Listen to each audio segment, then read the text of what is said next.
Hello everyone, welcome to another powerful episode of Career Talkies with Abhilash, where we bring you the real journeys behind remarkable careers. Today we are joined by a truly inspiring voice in the world of executive leadership and personal transformation, Ms. Radhika Singh. Hello ma'am, good afternoon, welcome to the show. Hello, thank you for having me over, Abhilash. So ma'am, I would take some time to introduce about you to our audience, let them know more about you. With over 3 decades of global leadership experience, Ms. Radhika is not just an executive coach, she is a catalyst for change. A neuroscience driven performance strategist, Ms. Radhika has empowered thousands of CXOs, directors, and visionary entrepreneurs to unlock their fullest potential through her signature Neuropotential Framework. And in this episode, we are going to talk about it a bit as well. A dynamic leader with over 3 decades of experience, Ms. Radhika has donned many hats. From being a celebrated journalist at Economic Times, that's how she started her career, to becoming one of the youngest special correspondents to win a United Nations award, and later joining the corporate room of boardrooms of GE, IBM, and Bank of America. Today, she stands at the intersection of neuroscience and executive coaching.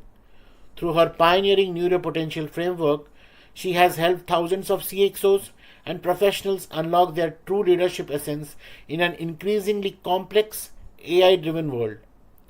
As a visiting faculty at Symbiosis SIBM Pune and Vedika Scholars, she blends cutting edge neuroscience tools with psychometrics to prepare students for the real world. She has been featured on CNBC's CEO's Got Talent, honored by global institutions, and won multiple awards. And she continues to empower leaders through her signature retreats, coaching programs, and thought leadership. So, friends, whether you are a young student, a mid career professional, or an aspiring leader, this episode promises insights and inspiration and some actionable wisdom. Welcome to the Career Talkies with Abhilash, ma'am. We are honored to have you here with us. Same here, ma'am. Ma'am, looking at your journey, I would like to understand more about your school to work journey, your key influences during your school and the college years, because you started with something as journalism and then towards this current area of work, ma'am. So I think growing up was a lot of fun. It also was very gritty because I grew up as an armed forces kid. My dad was in the Navy, which meant that we moved around. So I think the first thing that I learned very early in life was to be adaptable because you're constantly in new environments, you're interfacing with different kinds of people. So you learn to kind of meet everybody wherever they are and still create a world that's, your own and very powerful. I think also I've been very lucky to have had my parents and teachers who encourage me to do lots of different things. I even remember a conversation in class 7 where my parents were talking to the principal and they said, why is it that she does really well but she still doesn't come in first in class? Why does she come like third, fourth, fifth, but she's got good grades? And he said, your daughter is doing so many different things. I think you should be very happy and encourage her because she's on the basketball team, she's working on the school magazine, she's into debates, she's in declamation. Would you rather that she have that all round growth versus just having her come first and do academics? So big lesson learned there that you've got to be able to develop kids in different spaces. I was a Bharatanatyam dancer, so my mom used to take me for dance class after school. Dad would pick me up on those extra days when I was editing the magazine and I had to stay back. So school for me was always about doing a whole lot of stuff, staying back late and then coming really exhausted and crash out kind of thing. But I think what it did do was develop me into an all-rounder and a versatile person.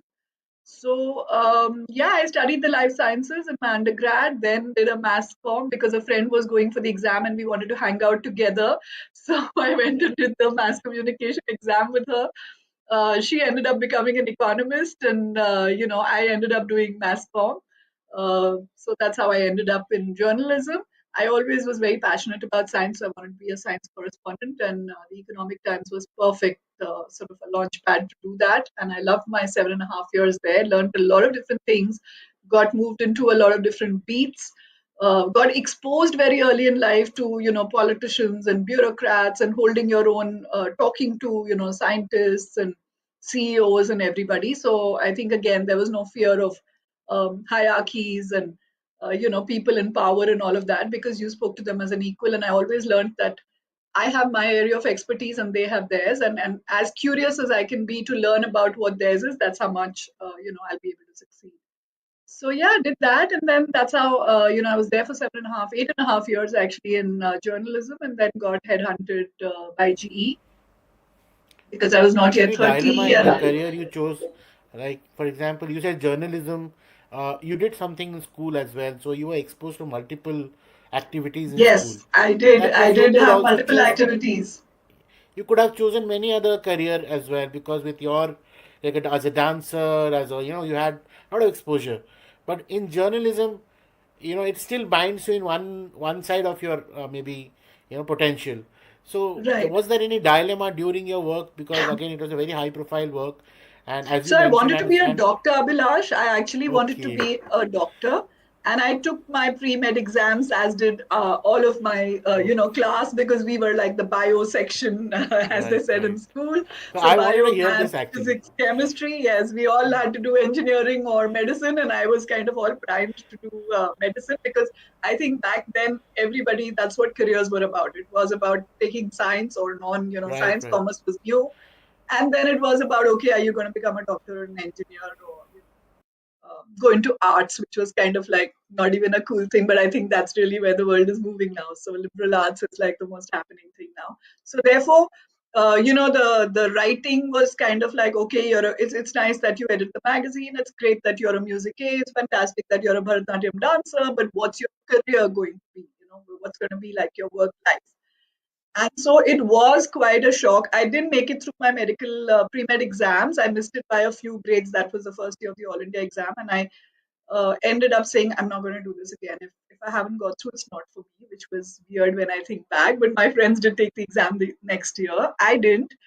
And I opted to do, I was very lucky because my father got posted to Bombay, and I got to then experience a new subject at the time, which was life sciences. So, had I been in Delhi University, I would have ended up doing botany or zoology, which I absolutely did not want to do as a science student. That was kind of like the most logical thing. Otherwise, it was like, oh, you do English. And I was like, no. So, I still pursued, even through my graduation, undergrad, and then my post grad. I was on the merit list in college, and I was all slated to do a master's in neurobiology. And then I was like, I'm not sure I want to be looking through, a microscope my whole life. And just looking at the area of research then was what you call the fruit fly. So that little makhi which sits, on a banana. Yeah. So we had to research the brain of the fruit fly. And I was like, I can't even like, I was like, I have high myopia. I can't even see things with the naked eye. What am I going to look for 2 years through a microscope and keep finding the brain of this little thing which I can't see? So I was like, not such a good idea. And then, of course, mass comm happened. Even in mass comm, we trained to do cinema, we trained to do radio, television. But I think somewhere my passion for writing and my passion for science came together. So it's about figuring out early in your life that what are those things that really interest you, but also that you're really good at. So I think somewhere, you start to find, then you get closer to your calling.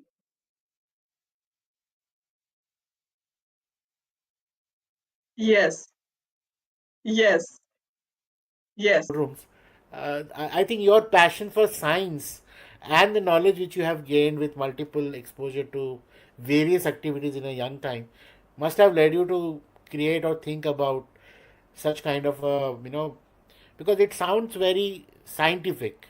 The neuropotential framework. That's something. It's yes. not just a motivation or not just No, no, no, no, no. yeah. It's not some, yeah, it's not It's a some woo. stepwise doing actionable something. You come back and like you track yourself, you track your progress, you find out. I mean, something. It sounds like that. So I would come Yes. to that point, You but know, I no, you're want to absolutely on understand. the right track. It is really And about I that. want to It's understand about the corporate life, scientifically because finding your highest potential. Like, yeah, yeah. no, because now what happens is I saw GE, IBM, and some MNCs and that phase of time when they were the top thing in the world, like those 2000, that decade, American MNCs ruling over the globe, and you being, I'm sure, number of hiring from India would be very less, and they were also expanding. And that time you were in a position of executive or CXO level, and I want to understand actually your why, what actually attracted you to be there, and you've actually impacted their work a lot. I mean, I can see these three Right. big companies in India. Yes. Almost Yes. all the CXOs today must have been one of their, like, one stint they would have done already in that Yes. one of those companies today, because startup world again they have multiple passion to follow. Yes. But I think the 2000s or a decade was all about American MNCs providing them that platform of understanding an Right. organization. I want to Right. understand a little bit about that, and then ma'am come Sure. to your current Sure. So I was not yet 30, and I was I'd done very well as a journalist, and I was still at the Economic Times. And then I was like, oh my God, like, am I going to spend the next 20, 25 years? I just won a UN award for, the best reporting in food and agriculture, and I'd done all these news breaking stories which were appearing on page one. And so it was a life where you had to be gritty, but also one which was very glamorous, and where people wanted to know you because you were the Economic Times. So now I'm like not yet 30, and I'm saying, so this is all great, but do I want to do this for the next 25 years of my life? Because my colleagues were actually all people that were much older than me, and we used to go to these press conferences with, fairly, like, they were men in their 40s and women in their late 40s and early 50s, and I'm like saying, oh God, Radhika Singh, 25 years more of just doing this, going to another press conference. Because even in journalism, even if it's exciting, even if it's very thrilling,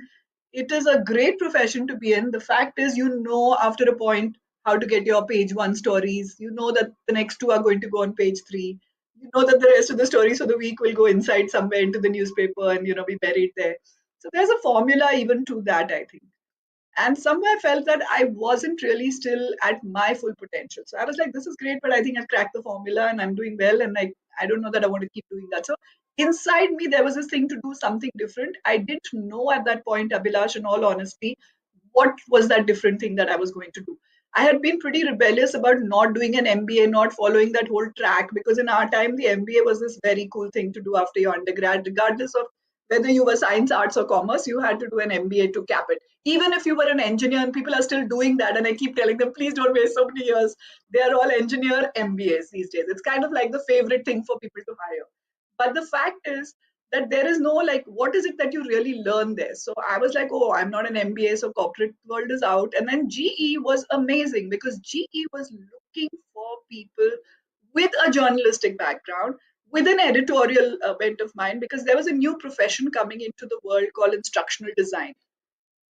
So it was fascinating. E-learning was a new world that we were now going to get away from the classroom and start to create content, start to create training modules, start to create a world where we can train adults, so adult pedagogy, and to be able to do it online. So I was very, very lucky to have been, I got literally by a headhunter forced into going for the interview. I protested. I said, I'm not wasting my time. I don't want to do this. I'm not interested in the corporate world. And she was finally very firm with me. And she said, I think you're being very rude.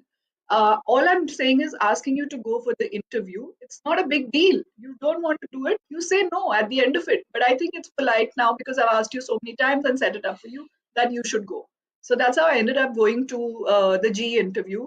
And good for me, I'm one of the few people that was probably hired in GE with just one interview. I had a long, virtually a 75 or 90-minute conversation with the VP of operations, for this new business that they were setting up.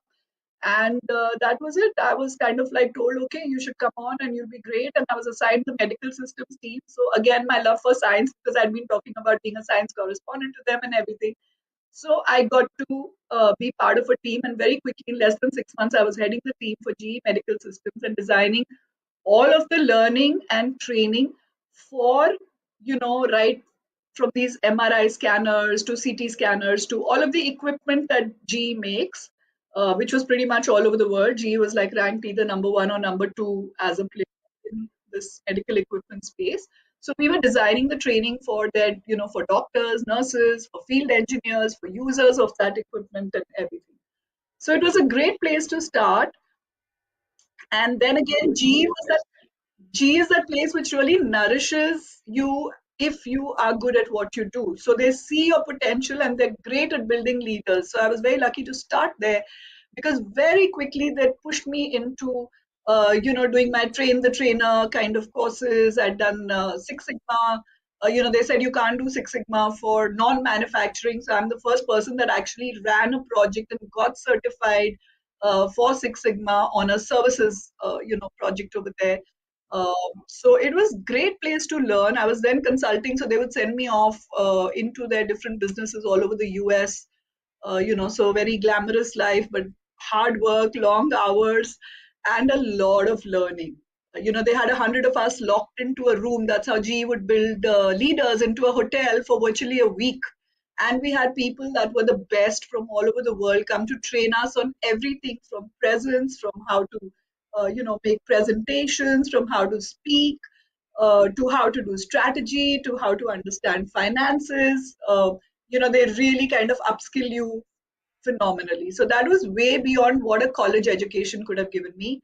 And then I came into IBM. I got headhunted because I'd been doing all these, the long stay US assignments and everything. And then, we moved back to India.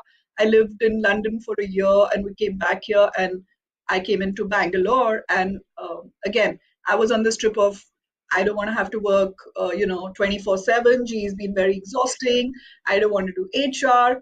And again, just through being a little patient. It took about 3 months of doing various interviews, talking to people, in these different organizations because everybody was like, "Oh, if it's you're in Bangalore, you have to be in an IT firm. There's no two ways about it." Yeah, so it was like it was boom time for IT, and of course you had to be in an IT firm, and I was like, "But that's so dry, that's so cold, that's not like going to be great to work in from a work environment place because I'm a non-techie. I'm not a techie. Like, so what am I going to do there?" So that was fascinating that I actually got a dream job with IBM where I said I didn't want to work in the India team and do regular HR. So they hired me as a consultant for thrice a week. And I could actually, I was on an Asia Pacific team. I had an amazing boss who I met only after I moved roles, but she was an amazing mentor in terms of giving me the confidence, giving me the ability to, really present myself because this was Asia Pacific. So she's sitting somewhere in Melbourne or Sydney, I think, and I was sitting here in India, in Bangalore. And, of course, we would meet like a couple of times in the year and stuff. But that was phenomenal exposure to say that I could work from wherever I was and still be good at what I did. So it was amazing learning to move away from people that were physically present and how offices operated to an environment which was completely virtual and that you can still deliver. So I was doing a project for IBM in India, but I was also doing So you are branding among the in Asia first Pacific. Indian. You are among the first workforce of remote workforce working from Yes, India with yes, a leadership team outside. yes. And I So I worked on mean, an amazing project. I was working on branding for IBM to bring back expats from Japan, wow, bring back expats to Japan, sorry, from the US. So from, US. a lot of the Japanese workforce then, so in Asia Pacific, Japanese guys in particular, lots of them had moved to the US. And they gave me that project because they said, you have a background in journalism. You're a Six Sigma black belt from GE, so you will understand this. And I'm going like, wow, I have to first do cultural immersion to understand IBM and how it operates, then understand how Japanese, what would motivate them to come back to their homeland. And I'm sitting over here in Bangalore, so phenomenal exposure. I think the good thing Ma'am, about I would pause you over here. I've never yes, asked this to any question in this one actually, sure. but somehow I want to ask you: do you believe in destiny? Because something sounds so uncharted. It is so. I mean, from your schooling to what you are doing, it's just not matching up anything. It is all new, new, new. Yeah, I mean, I you are think in creating your own destiny, path. so yes, I do believe in destiny. I also believe in complete surrender to the universe for that destiny to take shape. Wow. So I have had a I had a somewhat religious and spiritual upbringing, with my grandparents growing up. And I'm a very proud Sikh, so I learned very early in life about service, about praying, about just holding your own. And yeah, and about surrender, that anytime that you think that something's not working out for you, anytime you think the chips are down, anytime you think you can't make a decision, that the universe or God or whatever you want to call that higher power will allow and make it for you. And I think therefore I've allowed a lot of this to also happen. I've never really forced it. I put my wish out there and said, yes, I don't want to have to be working 24/7 now. I've also worked very hard, so I think it's a mix of both things, Abhilash. It is I'm going destiny, to there is continue back to your, destiny because and I fortune. couldn't stop myself. Yeah, because somehow the Japanese immersion story comes out somewhere from somewhere. It's Yeah, just not. like it's Yeah, amazing. And I can tell you so many more like that. I mean, we could spend all day talking about the kind of yeah. exposure, the kind of people. Yeah, but I think you have to be very open to it. So I was always open to that element of, let the magic happen. Let's figure out. But I worked Fantastic. very It hard is for actually it. very magical because I think Yes. nobody. Uh, anyway, so coming to the I don't point, think ma'am, we dream big enough. I don't think we yeah, dream big enough. I don't think we play big enough. I think we are always very scared and, very sort of like we don't want to take risks. I think if you ma'am, I allow can, that to happen, from your life, your journey, I can see like every moment you stepped ahead, you would be realizing that how less you know, like how things yeah, are much more to know and how less you know. yeah. I'm I like, you mean, don't even know anything. What is this e-learning? You have no clue. Then I go into IBM and I'm like, what is this world about? Then I'm into executive leadership development in IBM. And I'm meeting leaders from all over the world. And I'm like saying, oh my God, but I thought they're supposed to know and everything, and they don't. And so I'm designing a curriculum for them. And my next question is IBM, around that, ma'am. My next question is around that yeah, sure. because now that I do understand your experience in that and especially managing the executive leadership, what in your experience holds most senior leaders back from unlocking their full potential? And I think from there I can also want to understand your current passion for and the Neuropotential Framework and how it came. Maybe Sure, we can, sure, sure. So that's a great question, actually. What is it that's holding these senior yeah. leaders from reaching their full potential? I think I mentioned it a little earlier, but I'll say it again. They are very risk averse. They are very risk averse. They're looking for safety, security. They're very focused on their financial security for some reason. We've all had that thing about where we want to get enough money to have that house, that big car, enough of an education fund for our children if we have it. If we have parents to take care of, then we want to be able to have their health expenses. So for some reason, and this is not just limited to India or Asia, though I think it's a lot more in Asian culture. We tend to be a lot more risk averse, but I think it's very limiting. The second thing I think is communication. I think that senior leaders really under communicate their value, or they don't know how to communicate their value. They're very good at technical skills. Yeah, you'll have very good, whatever, like a CFO is great at finance, and a CIO is great at information technology. They've spent, last 25 years, they'll rattle off all the names of banks or techie companies. I've done this, and it's all very impressive. That's great, the lineup. But really, from my exposure to leaders all over the world, and I say this with a great deal of conviction because I've actually dealt with leaders from all over the world, I think communication is a big one. They don't talk about their challenges enough. They don't talk about their skill set beyond what is their technical skill. And they I don't have spend one, enough. ma'am. Yeah, sure. I want to barge in. You know what Sure. is very different about you? Well, from the day, I mean, when we had an interaction, you have met people of multiple nationalities at Yes. different level, which is not possible when we talk of when we today talk of corporate India. Because these Yes. people have already come, they are Indian in origin. They would have studied outside and come to India today. So we, Right. or currently who is aspiring to grow in the corporate environment of India, they do not find multiple.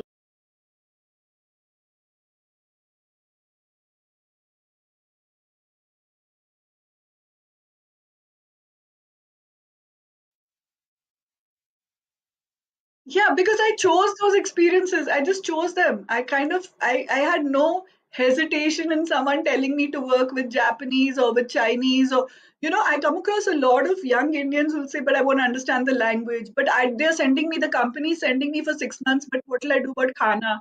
You've got to be adaptable. You can't say I will only eat roti and I will only do this and I will. So that's where we talk about limiting beliefs. If you have a lot of limiting beliefs that you grew up with, because all of us grew up in different environments, not everybody has access to.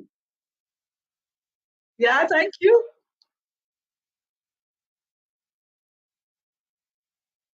Yes. I'm crazy about travel, by the way. So that's what takes me places as well. Even if not for work, and I was very lucky because work took me all over the world. And I always said I wanted to live in India, so they were always kind enough to accommodate that.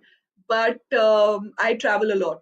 I just believe the best lessons in life are learned when you get exposure, Abhilash. And you cannot. So experience comes from work and the number of years that you spend. There are three E's. So I would say this for every young person: there's education, there's experience, and there's exposure. So you get the right education, like you said, they go and study abroad and everything. Then you work in some big companies and you're saying, hey, this is so great. Or you become an entrepreneur and you say, I want to start my own. Whatever's there's nothing bad in doing any of these tracks. But the exposure remains this much. So your ability to think big, to think like a leader, to be visionary is not developed. I mean, I fight with people when I say, why, if you're in learning or in training, why are you not going to the best three conferences in the world? If you're in tech, why aren't you going to those? They don't do that. They're sitting over there and saying, I'm on the bench. I don't have work right now. Company has put me on bench. There's no project. Why have you not saved enough money? Because you're earning a fat salary in that company that you're sitting, and take leave and go and attend a top conference, or ask your company if they can help and pitch and at least help you with nominating you. You pay for it. They're not willing to do that. I've always been willing to do that, and I make sure that I have exposure in to the best resources. I make sure that even if I'm in the India office, my mentors will be in India, but I'll also have two or three mentors that are anywhere in the world. I pick the best person and say, oh, so and so says this guy is great at finance, so I will try and talk to my boss and say, can you set up a call? And it's worked out. It's always worked out. Nobody has ever said no to coach you or to mentor you.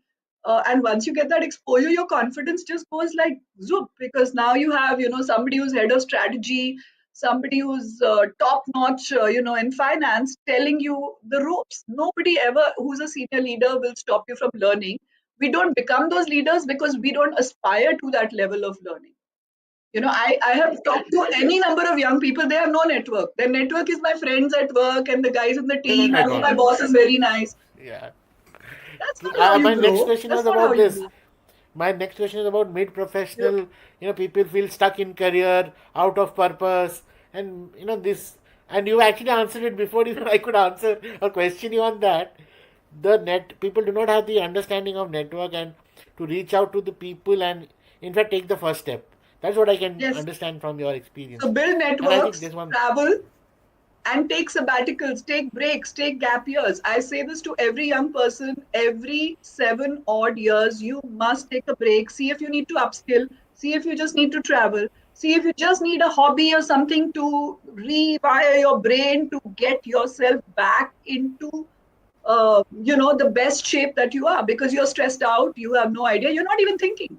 So rewire your brain enough. And how do you rewire your brain? By regulating your nervous system. How do you regulate your nervous system? By trying to do things that actually bring your body into relaxed mode. And that doesn't mean lying on a bed and watching TV. By the way, it's super stressful to keep gaming or to keep on a computer and be looking at stuff and listening to podcasts, and beyond a point it's very exhausting for the brain.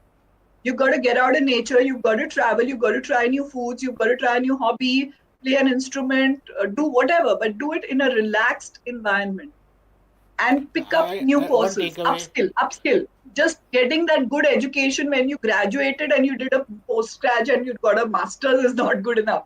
Every 5 to 7 years, what have you learned that's new? Tell me about that, and you will never be without a purpose. You will always know where you have to go next. My next, it's not a question. This I think you kind of answered it also. But in fact, I was reading one report, ma'am, India Skills Report, and 2024. It was saying that approximately around 51% of Indian youth are deemed employable, And there's a lot of gap in job readiness for emerging roles, the emerging job roles.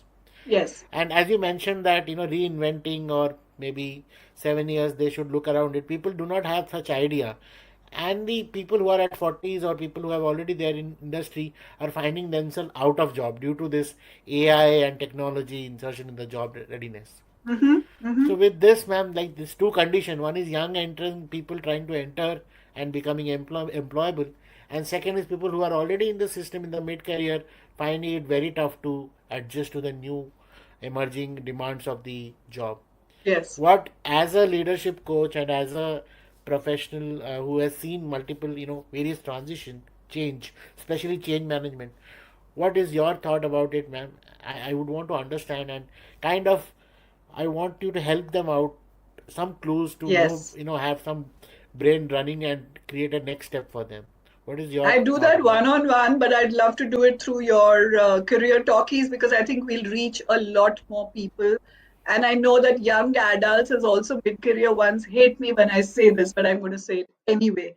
Discipline has got to be the single way, single and only track that you can use to really move ahead. And discipline means knowing when to take a break, discipline means knowing when you need to put in the extra hours.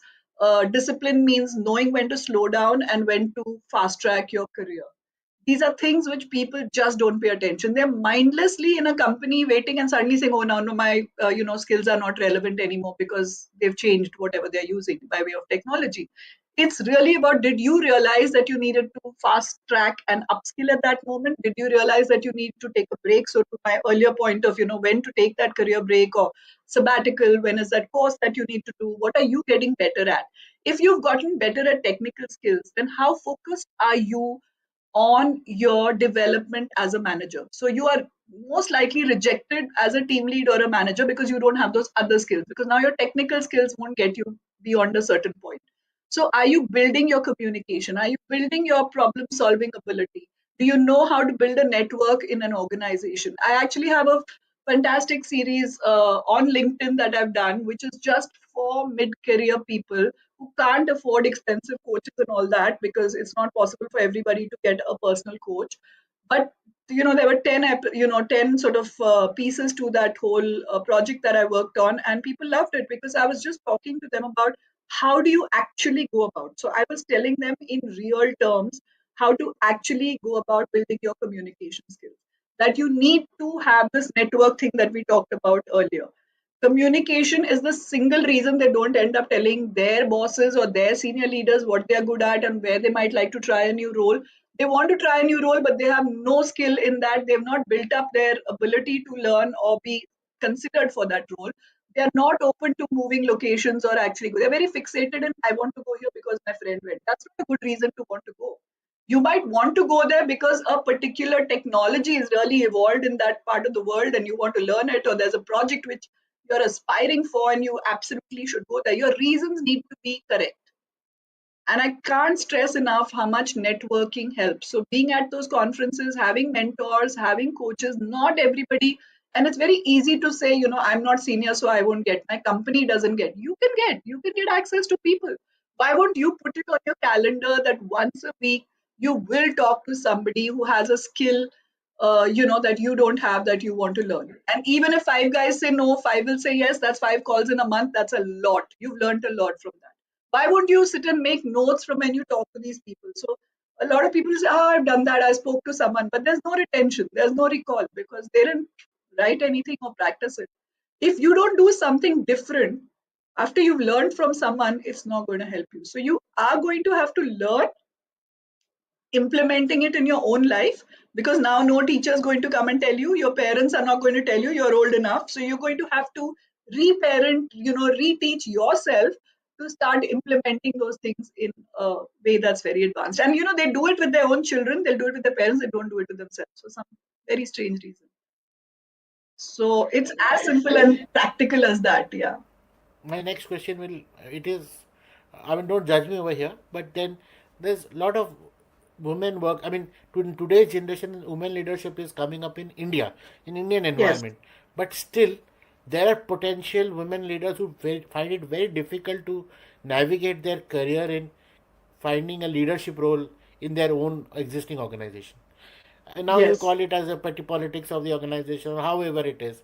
Finally, Yes. it somehow the rates are reduced, but we do read it in newspaper and we do understand in LinkedIn. Many people express their challenges that while they were there in the organization, why couldn't they speak up and navigate to a further level?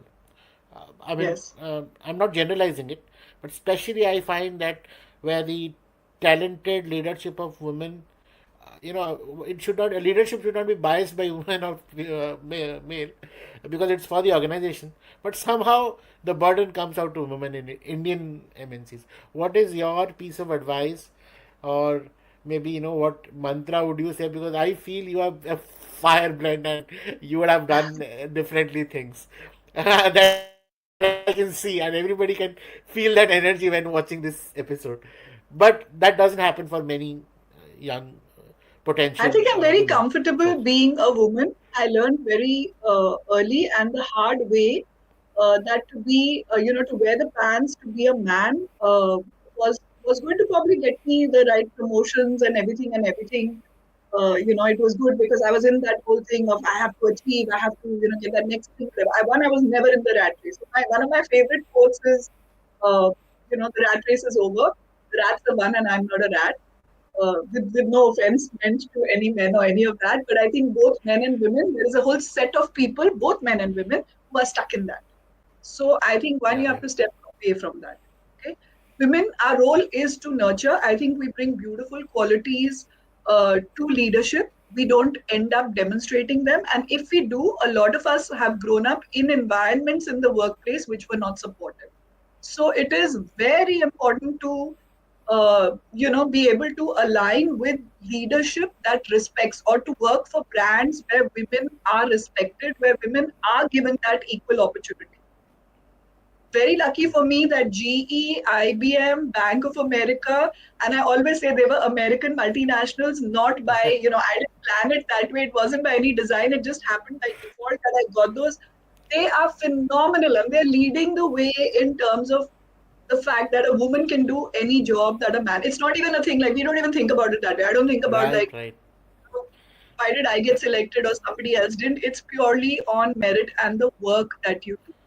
I think a lot of it comes from learning to be assertive. So a lot of women are not assertive. They're saying, I'm doing my work, why? And that's true of even a man actually. I'm doing my work, why is nobody seeing me? Why am I not getting recognized? Well, nobody's going to see you till you get out there and show and demonstrate, because you have uniqueness, but if you're scared to show it, and that doesn't mean that you have to, have whims and fancies like a woman, not that part, but your feminine energy, which is nurture, which is hold large teams together, which is to be really good at what you do and be resilient, because men want to quickly solve, they're more competitive. Even when they will sit in a boardroom, they make decisions with a different set of factors in mind. Women have that balance to try and see how things can be with the greatest good of everyone in mind. I think you have to demonstrate those capabilities. Too many women are trying to wear the pants and be a man, already in a man's world. So how are you going to be seen? There are too many men out there. True, You true, also true. wearing the pants and being seen as a man. That's not, and you don't need to dress the part, or that's not what's going to get you there. It's going to get you there The how you mindset. operate. So how is The your mindset, yeah. brain, rewired? How are you going to operate from a space which makes the guys think, saying, yeah, this is a very valuable perspective. And I sat in boardrooms where I'm the only woman around, but up till the time that all those men are thinking, saying, she's making so much sense. We didn't think of it that way because she thinks differently, because she thinks like a woman. So think Right. like a woman. True, That's, true. I think, what we That's get the here. asset. That's the differentiator. Yeah. Wow. I think, I, I can actually talk a lot, but then we have a very framework of keeping the conversation to a very Yes. tight Yes. this thing. My one last question, ma'am. Actually, we couldn't speak about or understand. I want you to make us understand about the neuropotential framework in leadership, and I also wish that people who hear about it want to reach out to you. How what should they do? I will definitely tag you and your organization in the recording. But apart from that, is there any way that how can they they want to know more? Maybe they I can generate a curiosity with the podcast, but the bigger Yes. thing would be with you only. It would need Yes. more They time. can reach out to me. Yeah. So I'm on LinkedIn, I'm on Instagram. Radhika Singh Consulting. They can find me in all different ways. But yes, I definitely want to tell you very quickly, and I know we've run out of time. But really, the mission of all the work that I do is I'm very focused on reimagining human potential. That's my mission, to reimagine human potential in an AI world. Okay. Okay. I think that we've not anywhere between the whole debate on nurture and nature and all of that. We've not focused on the nature part, because from the beginning, school focuses you in a certain way. You have to be logical, you have to decide science, arts, this, that. You have to score a certain way. It really limits the ability. There's a phenomenal Harvard study which got me thinking, which says that when you have a child under 5, they are at 98% of their full potential. Develop. By the time they Right. get to 25, they have less than 30% left. Like, we've actually dumbed them down so much. So, really, my proprietary neuropotential framework, and it'll be trademarked soon and all of that. And I'm very excited. I'm working on my doctoral dissertation, which is also neuro leadership. But Oh, so this did emerge, out of all the work that I was doing for there, which is that how do we help individuals maximize their potential using their whole brain. So, as such, human beings have become very left brain focused. We are all rewarded for tasks which are, left brained in terms of how we are logical, how we are process driven, how we do things with a method. In the process, we have forgotten what it's like to be curious, to be imaginative, to incubate, to innovate. These were all terms that were used in the early 2000s, but somewhere, we've just gotten away from it. Entrepreneurship does help you to do that in some ways, but again, the focus is too much on what's the bottom line, what am I going to earn. It's really not about, am I solving a problem that's relevant for the world to be better, for human life to be easier, for all of those things. So we need to go back to spending some more time on that. But while the world does that, I want you to be able to understand that what is my maximum, potential. What is it that I really can do, and understand that you don't have to do one thing. So your career, your purpose, everything doesn't have to be the same. You can be doing multiple things and still be happy, still be making money, still feel very fulfilled. And the neuropotential framework allows you to do that, because it helps you build what are like leadership competencies, or just, I think, what are going to be useful for life now. But to build those competencies like adaptability, like resilience, uh, and get into this world as it's changing. Because if you're not equipped, that's why mental health issues and all of that are increasing, because people are increasingly feeling like they don't fit in. So we have to help them fit in. It's like a mission, and it's possible to do it. We have everything inside of us. You just have to rewire our brain and get it all out. And then you can so I shine, be your understand this best is self. nothing to do with age. This has nothing to do with age, I think. Nothing to do. So, neuroplasticity, we Oh, now know you can learn and create new neural circuits anytime you want to in your life. Which is why I was saying that every 7 years you need to take a break, go okay. join your learn to play a new instrument, travel a different part of the world, experience different things, Yeah, because obviously, that's got it. when your body will build those new circuits. No, I somehow got confused with CXO leadership and these together, and I thought it was only for something for CXO level.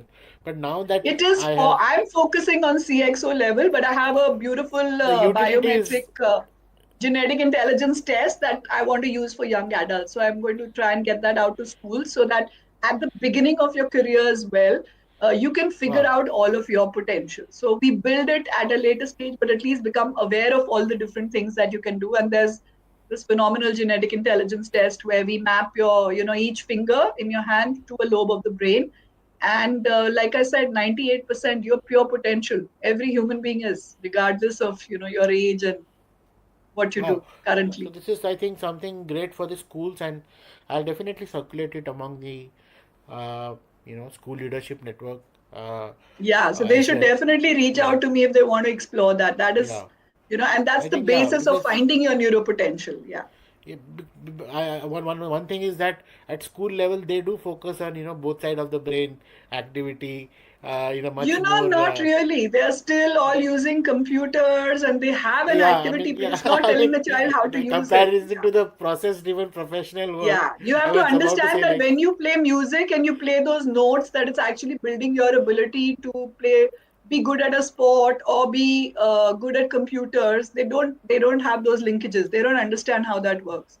So True, everybody true. stops a music class in class 10 because they say now I have to focus on the board exam. So Right, I'm going right. to stop my music lessons, not realizing that those music lessons are actually helping you study better Helping, for your right, board right. exam. So True, that is the true. time you should be doing it, not No, otherwise. no, I get So it. Now, schools and now, parents don't make that right, linkage for right. some reason. I want to get it No, out no, to now them I that, get it actually. Now I'm able to understand the context you are yeah, trying to set. Yeah. So, right. I think, yeah, definitely, because now this neuropotential framework is something actually talking about your potential, which is absolutely unlimited, but you need to enhance it. You need to, work upon it every time so that it stays at its best. That Yes. is what I think. Yeah, Dancing will I help your gross body skills. So it will help you do some other work. You don't have to just become a dancer. You just do the dancing so that it allows you to be a true. better, Right, right. you know, yeah, better So at you whatever start. else you want to do. I think once you start feeling good about yourself, then you start feeling good about everything around it, Yes, and yes. navigate the The challenges and world stuff. looks like a happy place. Yes, Yeah, absolutely, man. I think. So it was a very, the conversation went very fast, and I did cross. I will take up your time, 15-20 minutes extra. My apologies for that, ma'am. But I think I would request you for any last word for my audience, and thank you so much for your time and for this conversation. I think it was needed for me I really itself. enjoyed that conversation. I hope it reaches out to everybody who needs it, especially to young adults. And I want every human being to really believe you are pure potential. You are pure potential, and you've got to find it in this life. You can't waste your life. You can't let it just go away without discovering all those things that you could be and do and just really thrive. So, like, get out there, like, and figure out who you are and find your best self. That's really like, Oh, yeah, the world will be a absolutely. happy place. Yes. Fantastic. So thank you And so much, ma'am. find Thank me you. on media. I'm on all different media, Yeah. so find me there. And I love having conversations. I host webinars on rewiring the brain, where anybody can come in for a small fee and actually start to understand how to do it. Because the one thing they'll all say is, "Okay, great, we want to do it, and now how do we do it?" So yeah, we have a So, community. We host webinars. Then we, of course, I work one on one with senior leaders, and yeah, so that's so I think, ma'am, I think one part you mentioned in the initial side, that we don't invest in ourselves, developing ourselves. I think being part of your session and your training program would be an investment in own self to achieve that potential. I think, I mean, yes, to put it like that. And yes. definitely, thank you so much, ma'am, because I'm also lost of word, because few new things or few new clicks. In fact, the session was And strive to rewiring be for me lifelong itself. learners. I want everybody to be a lifelong learner. Don't think that you went to school and college and now education is over and everything you had to learn is True. done. Now is when, the school of life Absolutely. is, I mean, is it is pretty about much there and LLL, going to lifelong live. learner. Yes, be a Right, lifelong right. learner. So, So thank you so much, ma'am. Thank you very much all for your right. time. Thanks, And Abhilash. I'll put all the details in the description. And Yes, definitely, the world will look yes. up to you, and we are going to interact more and more again. Let's Thank you, hope ma'am. that everybody understands why it's nice to max your potential and live your best life. Absolutely. Thank you again. Thank Thank you. you. Bye bye. Thank you, everyone, for watching. Thank you.